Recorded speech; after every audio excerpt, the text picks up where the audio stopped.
As a digital marketing consultant with a passion for travel, blending business with pleasure was a perk of the job. My latest destination, Atlanta, promised an exciting mix of work and downtime at a major music festival. The rave reviews about the modern amenities and the attentive host, Tom, led me to a stylish Airbnb in the heart of the city. Upon arrival, Tom greeted me with an enthusiasm that felt slightly excessive. He showed me around the apartment, emphasizing the advanced security system and pointing out every lock and camera. His thoroughness was reassuring, yet oddly unsettling. After settling in, I shared my plans with Tom about attending the festival, mentioning I'd be out late. He seemed overly interested in my schedule, but he wanted me to have fun. That night, as the city's lights twinkled, the vibrant sounds of the festival below felt invigorating. However, returning to find my apartment door slightly open sent a chill down my spine. The place was in disarray, with my laptop, camera, and personal items missing. I immediately called the police. The officers noted the absence of forced entry and questioned the apartment's security measures. Their suspicion deepened when I recounted Tom's detailed knowledge of my schedule and his access to the security setup. They reviewed the building's CCTV footage, which chillingly showed Tom and two men entering my apartment using a key shortly after I left for the evening. The next morning, Tom tried to explain his presence in my apartment to check on my well-being. His explanation unraveled quickly as the police, alerted by my call, arrived to detain him. Further investigation uncovered that he had a history of similar incidents, exploiting his role to rob unsuspecting guests. The aftermath of the incident was a roller coaster. The prosecution of Tom and his accomplices brought some closure to the other victims and me. I detailed the entire ordeal in a detailed blog post to educate travelers about potential risks and the importance of verifying security claims by Airbnb hosts. The post resonated widely, sparking discussions about enhancing safety measures for peer-to-peer rental platforms. Despite the unsettling experience, it reinforced a vital lesson. Always trust your instincts and thoroughly vet your accommodations. My commitment to sharing travel safety tips became stronger, driven by my own brush with danger in a city that, beneath its vibrant exterior, held unexpected threats.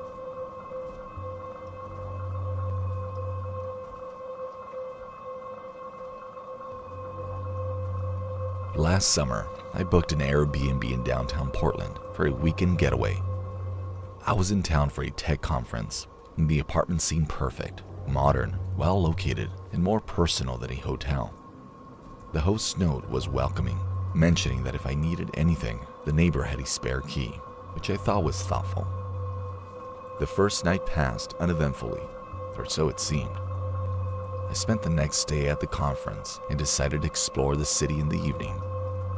Returning to the apartment, I noticed a few oddities. My bag wasn't where I thought I left it, and my laptop seemed slightly moved.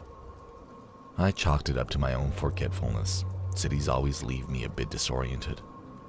However, that night, things got weirder.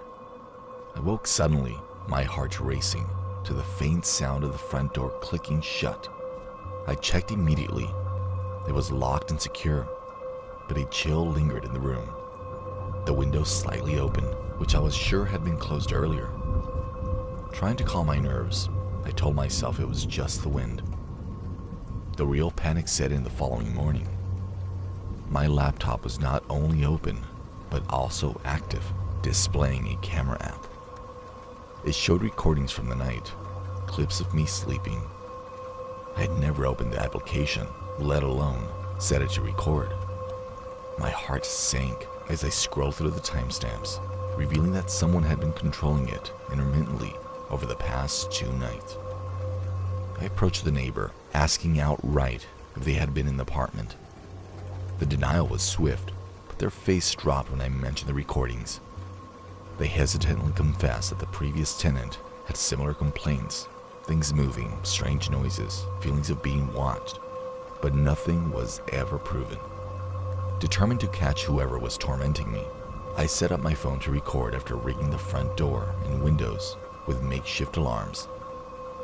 The footage later revealed a shadowy figure deftly opening the barely accessible window from the fire escape, slipping in and out like a ghost. I called the police, my hands trembling as I showed them the video.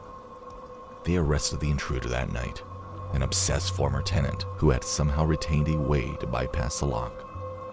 The host was horrified, apologizing and promising to overhaul the apartment security. I left Portland earlier than planned, the city's charm overshadowed by my fear. Once home, I shared my experience online as a cautionary tale about the darker, hidden sides of seemingly innocent rentals.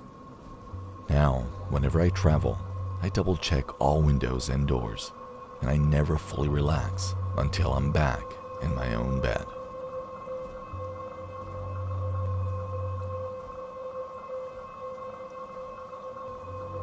I arrived at the Seattle duplex one chilly autumn evening, the city's perpetual drizzle setting a somber tone.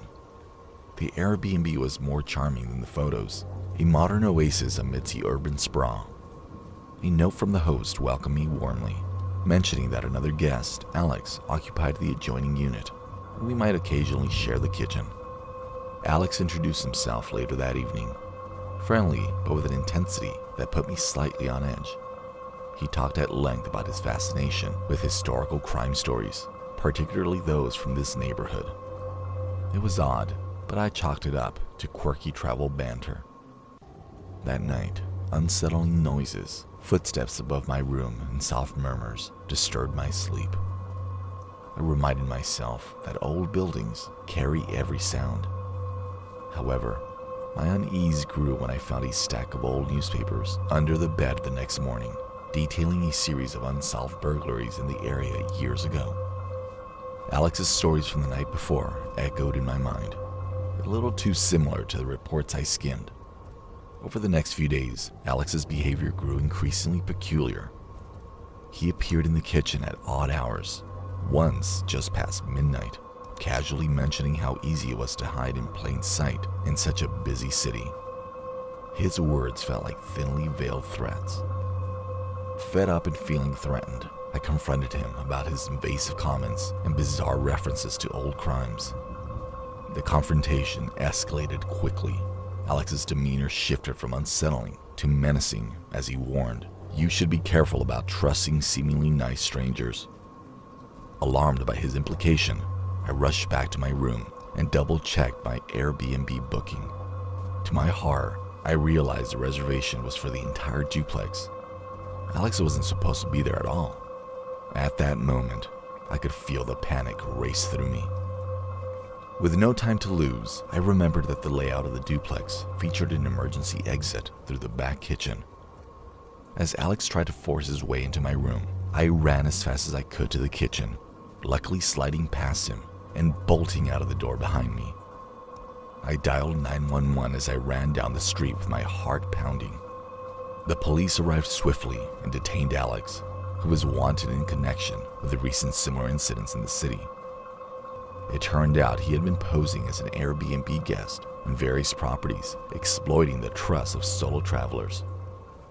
Shaken but safe, I left the duplex the next morning, vowing to trust my instincts more diligently. Later, I started a blog detailing safety tips for solo travelers, inspired by my harrowing experience. My ordeal was a stark reminder that real monsters often wear the guise of ordinary people.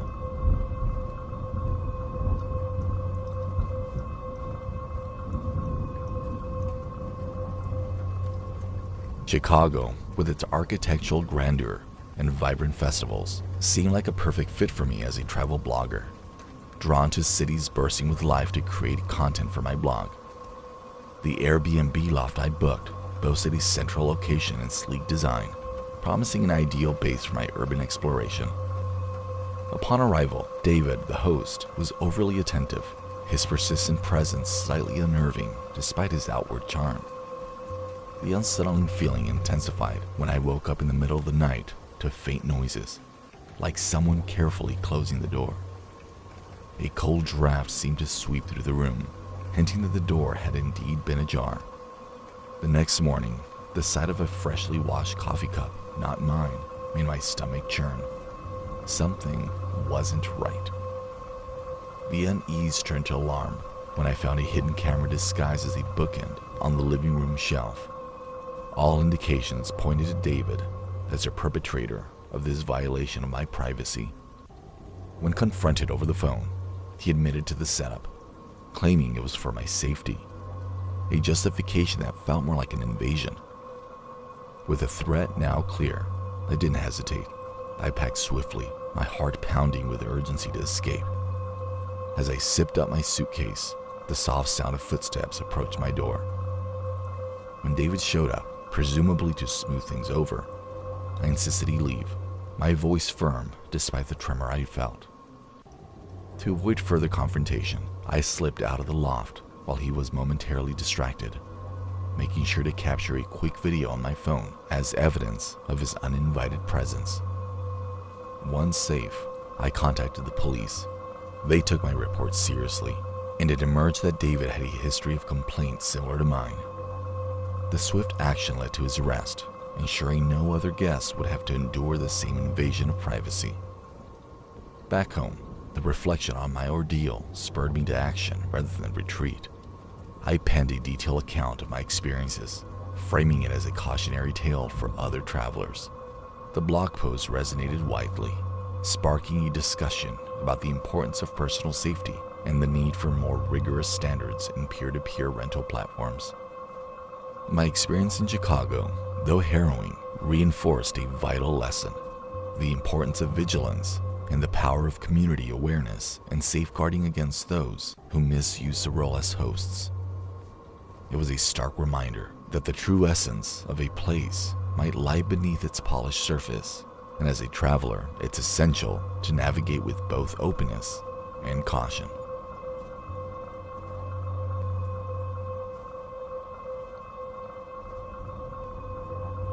Five years ago, I sought solitude at a secluded lake house Airbnb, advertised as a perfect retreat from the chaos of city life.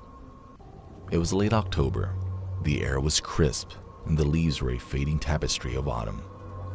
The cabin, nestled against a silent lake and surrounded by dense woods, felt unnervingly isolated. As I stepped inside, I noticed grotesque folk art masks hanging on the walls in the dim light. The place smelled of mold, and cold drafts seemed to whisper through the hallways. The first night, the silence was oppressive, almost tangible. As I lay in bed, faint whispers began to fill the room. I rationalized them as a wind or the house settling, until they intensified, became clear, and became insistent. Compelled by a mix of fear and curiosity, I traced the sounds to the basement, where the air grew inexplicably colder. The basement door, previously locked, now swung open with a mournful creak. Inside, the darkness was absolute and suffocating.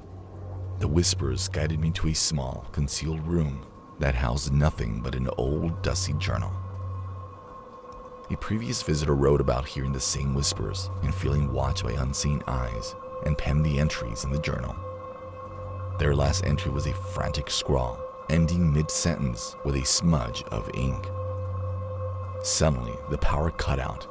The room plunged into darkness, and the temperature dropped sharply. The whispers escalated into a chorus of unintelligible voices, overwhelming and fierce.